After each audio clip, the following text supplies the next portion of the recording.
Olá a todos, nós somos alunos do Seminário Teológico Batista Gonçalense, 8º período. Estamos iniciando nosso podcast com o pastor Ezequiel Decoté, da Igreja Batista em Jardim Progresso. O pastor Ezequiel, além de pastor, é músico e faz parte da banda dos pastores Batista Gonçalense.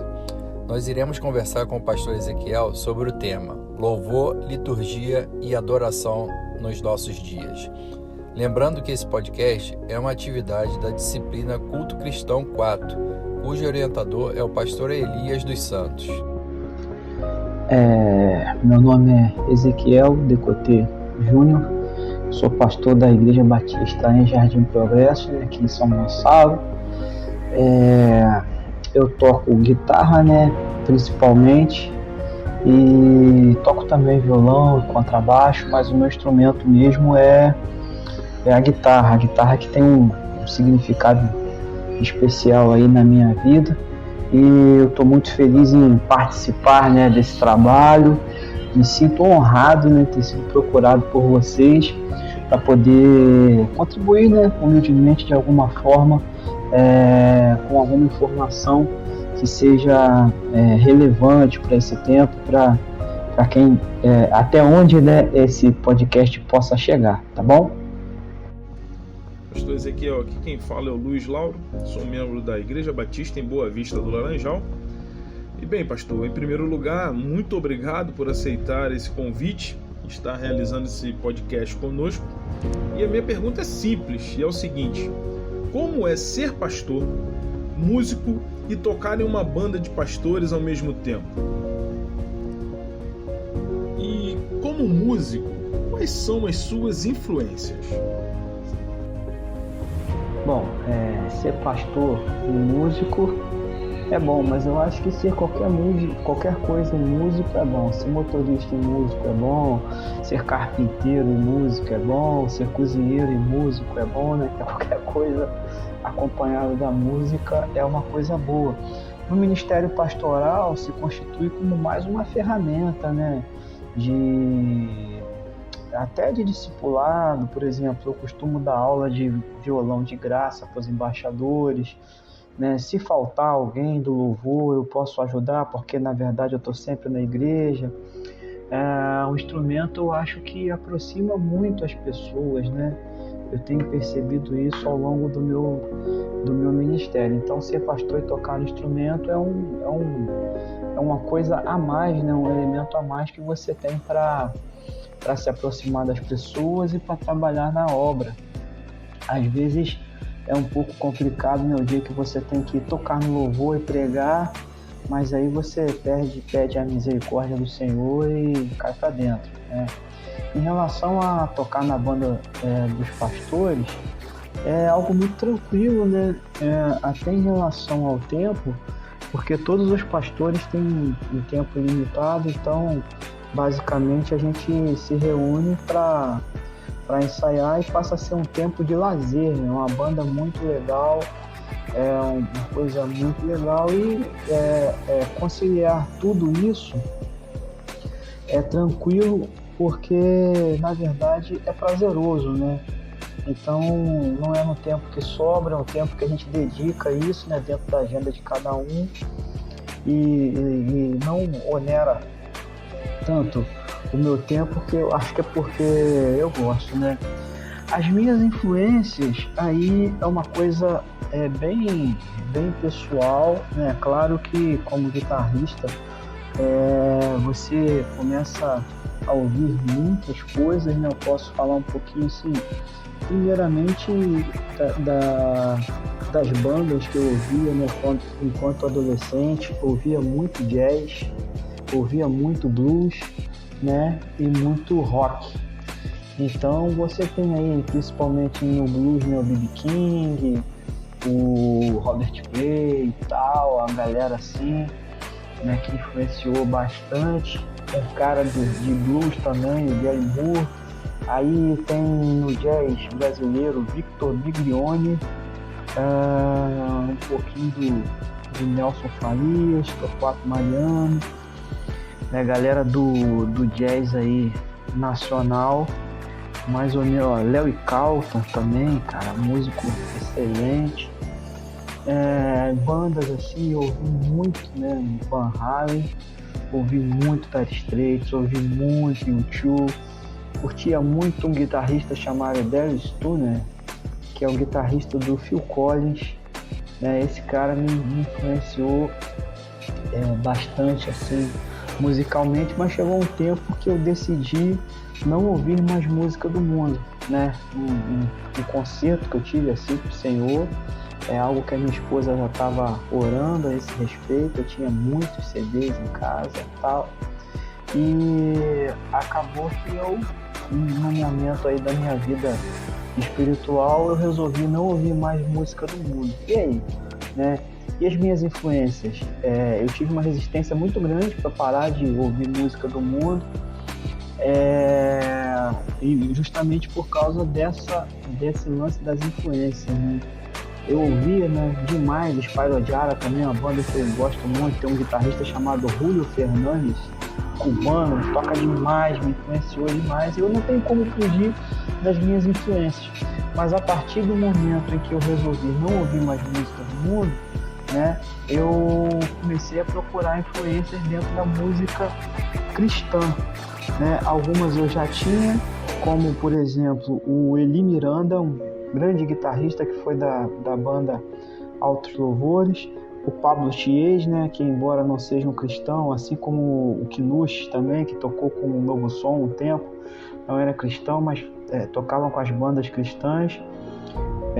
Mas aí, quando eu me vi sem esse argumento aí de influências, eu comecei a procurar, né, dentro da música cristã, influências que fossem boas musicalmente, né, na questão da guitarra. Quando eu fiz isso, o meu relacionamento com o instrumento melhorou. Parece que a pressão, né, diminuiu. De repente eu não queria mais ser o Joe Satriani, a velocidade deixou de importar tanto e passou a importar mais o quanto a minha música influencia as pessoas, né? Mas para não fugir da pergunta aqui, eu comecei a procurar dentro da música cristã. Eu encontrei alguns álbuns, né, do Vineyard, principalmente os álbuns ingleses, são excelentes, né? Henry, Holy, uns álbuns que são muito bons de guitarra. Algumas bandas, eu tô até ouvindo muito ultimamente a banda Mercy Me, a banda Building 429 também, ou Fortune, né, como queira, também muito boas as guitarras, o Third Day, muito boas as guitarras. Então assim, bandas de rock que foram me influenciando, né, nacionalmente. Aí também tem o Cacau Santos, guitarrista assim bem expoente. Templo Soul, muita coisa legal de soul, de guitarra. Então eu passei a buscar dentro da música cristã influências que sejam e ainda são relevantes, né, para minha musicalidade, assim. O top para mim tem duas pessoas assim que eu curto demais, que é uma cantora americana chamada Amy Grant. Eu sempre ouvi essa cantora, né, desde dos anos 90, né, início dos anos 90 e final dos anos 80.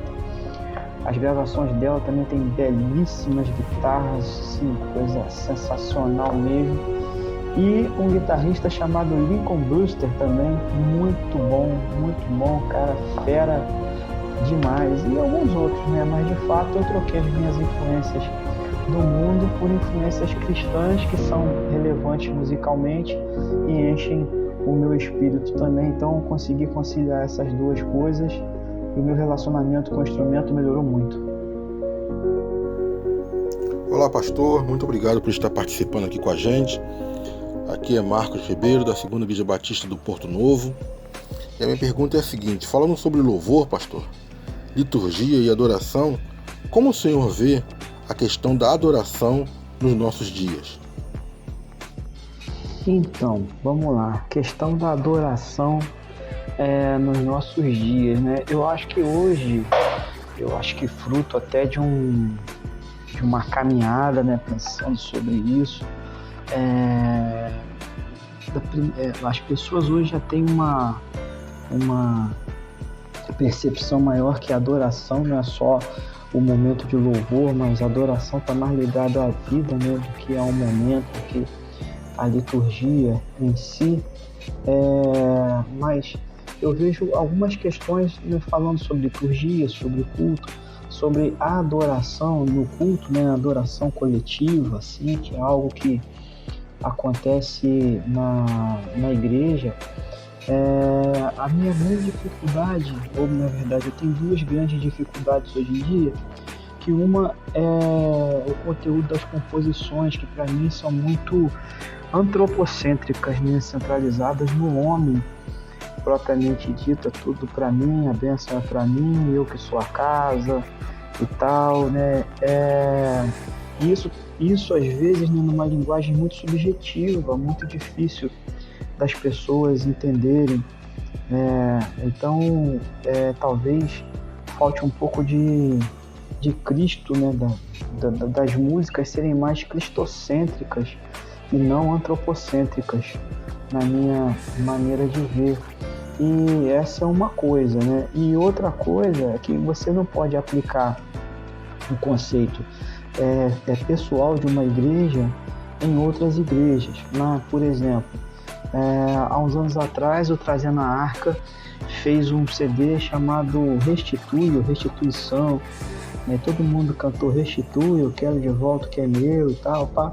Mas isso era uma campanha daquela igreja para aquele momento, né? Que eu não vou dizer que estava certo nem que estava errado, o líder daquela igreja é que tem que dizer.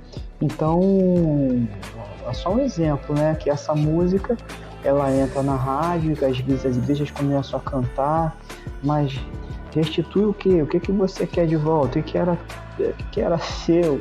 Assim, entendeu? Porque nós não somos dignos de nada. Nós somos dignos da morte, pela misericórdia do Senhor que se renova a cada manhã, é que nós temos a vida, né? E acesso à vida eterna. Então eu não tenho direito a pedir restituição espiritual de nada, assim, né? Vendo a grosso modo. É só um exemplo, né, daquilo que pode acontecer. Então, você pega uma música que é direcionada para uma campanha de uma determinada igreja e você aplica isso a outras igrejas, né? E isso é muito complicado.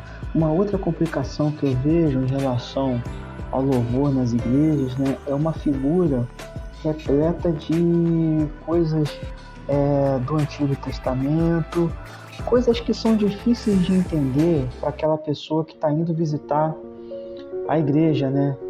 Esporadicamente alguém que esteja na igreja. E aí eu posso citar um outro exemplo, né? Por exemplo, aquela música da Fernanda Brum, que Tua Glória fez comigo, né? Eu me rasgo por inteiro, faço tudo e vem novamente, eu mergulho na mirra ardente. Então são figuras aí do Antigo Testamento, como por exemplo Trazendo a Arca também, uma figura do Antigo Testamento, que são colocadas fora do contexto, né, do que a gente vive hoje, né, e difíceis de entender para alguém que esteja visitando a igreja. Então são essas questões que eu tenho muita dificuldade. Por outro lado, a adoração nos dias de hoje alcançou um nível maior de liberdade musical, né? E isso é muito bom, você ter outros instrumentos, você ter outras influências, e essa liberdade é boa nos dias de hoje. A gente vive um momento também bom nesse sentido. Bom dia, pastor Ezequiel Decoté. É um prazer, uma honra muito grande para nós termos o irmão juntamente conosco nesse podcast. Meu nome é Alexandro de Oliveira Jorge, sou membro da Primeira Igreja Batista em Alcântara, aluno do 8º período do Seminário Teológico Batista Gonçalense. Pastor, a pergunta que nós temos nesse momento é a seguinte: em relação à liturgia, o que o senhor acha sobre a liturgia? É um assunto contemporâneo? A liturgia, como muita gente diz, atrapalha o fluir do Espírito Santo? Vamos lá, a liturgia, eu acho que as pessoas têm algumas palavras que causam medo, né, de se falar e de se conversar sobre. A liturgia talvez seja uma dessas palavras, porque as pessoas acham que a liturgia é uma amarração, né, ao Espírito Santo, conforme vocês já disseram na pergunta. Mas, ao meu ver, a liturgia é algo bom, é algo saudável, porque nada mais é do que uma organização, né? Tem um autor, Batista, Atilano Moradas, ele tem um livro muito legal que é Decolando nas Asas do Louvor. E ele considera o louvor do culto, né, essa adoração, né, mais voltada assim para a liturgia, como se fosse um avião, né, levantando o voo. Então ele liga, aquece as turbinas, aí tem aqueles cânticos mais movimentados, né, mais de comunhão, mais trazer para a galera do culto, e aí ele levanta voo, enquanto ele está em pleno voo, aquele momento da mensagem, né, e que as pessoas estão lá voando alto, né, no Senhor e tal, e depois o avião aterriza e pá, e se encerra o culto. Não tem como fazer isso sem uma liturgia, sem uma ordem, né, de coisas, de eventos. E aí você pode fazer um culto só, louvor e mensagem, mas e a gratidão que às vezes os irmãos querem expressar e tal? Então eu não vejo a liturgia como uma coisa ruim. É claro que uma liturgia repleta de ações, né? Eu particularmente gosto mais de uma liturgia mais simples, eu gosto de um culto mais fluido, né? Aquela figura do dirigente de culto. E para mim o dirigente de culto, ele é um gestor das coisas que vão acontecer no culto, e não propriamente ele tem que estar lá na frente o tempo todo para dizer o que vai acontecer, aquilo outro. Parece que a nossa igreja é uma creche, entende? Então eu gosto muito de um culto assim, que começa fluido, passa a palavra, não precisa chamar, as pessoas sabem o que vão fazer no momento em que vão fazer, ok? Agora, acima da liturgia está a atuação do Espírito Santo. Então, o culto, a gente se organiza, a gente ora, os ministros de música oram sobre isso, né? Às vezes escolhe as músicas do domingo, da terça-feira anterior, e o pastor vai pregar, já está pensando nesse sermão já há meses. Então, é interessante você ter uma ordem, né? Para que você possa caminhar de uma maneira que agrade ao Senhor. Agora, acima do que você se organizou, está a atuação do Espírito Santo, né? Que no momento pode alterar alguma coisa. Eu penso muito assim, às vezes tem aquele momento da mensagem, mas se eu perceber que eu preciso pregar antes, eu vou interromper o louvor e eu vou pregar. Se eu sentir que tem um ambiente agradável naquele momento, eu vou interromper e vou, né, pregar. Então eu acho que é preciso você estar sensível ao Espírito Santo, mas é preciso você estar insensível à falta de organização. É preciso você se organizar, né? Vocês, como alunos de teologia, vocês estão aprendendo, ou já aprenderam a fazer o seu esboço, né, da sua mensagem. E no esboço você faz uma introdução, você faz um desenvolvimento, você tem um tema, você tem o termo. E eu, particularmente, se eu não tiver essas coisas, eu me perco, porque eu sou muito desatento, né? Então, eu preciso ter o meu esboço ali para eu me organizar, para que as pessoas possam entender o que está acontecendo, né? Então, assim como o esboço da mensagem, a liturgia é o esboço do culto. Então, é bom que você tenha isso. E às vezes na mensagem, no meio da mensagem, você muda de caminho, ou você percebe alguma coisa, caramba, agora eu vou seguir por esse caminho aqui, né? E às vezes você faz isso com o seu esboço, e às vezes é porque você sentiu do Espírito Santo. E pode ser que isso aconteça também em relação ao culto. Então nós nos organizamos, né? mas precisamos estar sensíveis ao Espírito Santo. Eu não creio que a liturgia atrapalhe o Espírito Santo, mas temos que colocar o Espírito Santo acima da liturgia, embora ela também seja relevante. Pastor, o Luiz Lauro novamente, gostaria de fazer uma outra pergunta ao senhor. Em relação especificamente à adoração, como o senhor vê essa tendência, worship, Hillsong, que quer dizer igrejas pretas, ambiente escuro, pessoas vestidas de preto, neon, enfim, toda a tendência de vestimenta, aparência, a produção na adoração nos dias de hoje?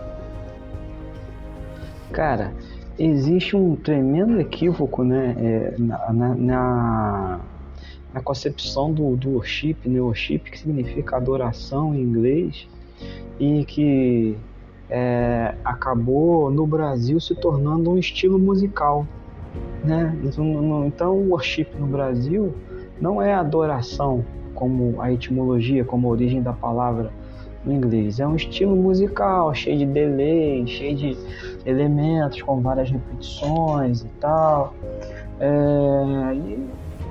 Assim, tem muitos amigos meus da minha idade, eu tenho 47 anos, tem muitos amigos meus da minha idade que odeiam worship, né? Como na concepção do Brasil, como estilo musical, porque são poucas notas, é pobre, harmonicamente é pobre, o worship é pobre, né? Ele é rico em efeitos e pobre em harmonia, né? E aí a galera na minha idade reclama muito que está gerando músicos incapazes, né, de progredir musicalmente de uma maneira interessante. A galera também hoje em dia não busca ouvir uma boa música e tal, né? Então é um pouco mais complicado, né? Mas o worship ele trouxe então essa tendência aí. Eu não creio que o Hillsong seja uma igreja de worship, porque eles nem têm a mesma concepção do que é o worship no Brasil, né? Eles são worship porque o worship é a adoração na língua deles, né? Então existe esse movimento que ganhou força aqui no Brasil, que tem também boas músicas com harmonias simples também são boas, né? Desde que sejam boas teologicamente, tem uma letra que nos edifique. Tem muitas músicas boas, principalmente do Hillsong, do Bethel Music e tal, né? Mas músicas que nos edifiquem. E aí você tem, junto com esse estilo que aqui no Brasil virou um estilo musical, um estilo de igreja preta, ambiente escuro, né? Isso tudo veio junto nessa aparência, essa produção. Então todo mundo, parece que a galera é um monte, com o perdão da palavra, né, um monte de macaco de imitação. Será que o nosso Deus não pode fazer algo diferente e tão relevante quanto na igreja de cada um? A gente precisa realmente copiar os outros? Eu preciso realmente pintar minha igreja de preto? Que diferença isso faz? Né? E alguns vão dizer que é um ambiente mais propício e tal, mas eu não vejo nada disso, né? Nem historicamente e nem espiritualmente. Eu estive um tempo atrás numa grande igreja aqui do Rio de Janeiro, que era assim, preto, né, culto escuro e tal, e no momento do ofertório uma senhora foi lá na frente e na volta ela se perdeu, ela não sabia onde ela estava sentada. A igreja toda preta, como é que vai fazer? Tudo escuro, como é que vai fazer? E como é que os irmãos vão ler a Bíblia? Tem irmãos que tem um data show lá, mas ele quer ler na sua Bíblia, ele quer fazer anotações na sua Bíblia. E como é que ele vai fazer isso se a igreja estiver escura?